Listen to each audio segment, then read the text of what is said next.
All right, Jeremy, obviously a tough loss against the Bulls, but you guys continue to show grit. How did you see your team respond in practice? I thought today we were just a little more locked in.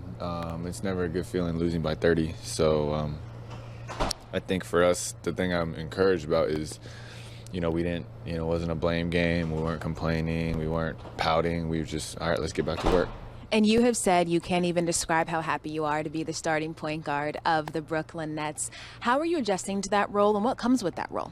A lot of responsibility, and you think about things at a higher level in terms of I'm more concerned with everybody, player psyche, how are the coaches, how's the staff, like how am I doing, what does our team need, how can we get better, what are the top priorities. There's just a lot of things that I think through. I along with Brooke and some of the other players and Kenny, we're gonna get pulled in a lot of different directions. So really understanding how to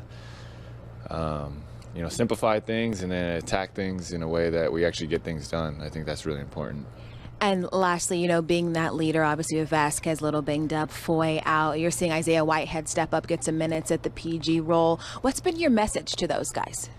For me, one of the things I really think is important is, and a little bit undervalued, is a mental aspect of the game. And so, especially with a young player, that mental aspect is really important. And so I always try to tell guys like Isaiah, like, trust your talent, but you have to get to a point where mentally you're free so that you can rely on your talent. If you're overthinking, if you're hesitant, if you're not confident, then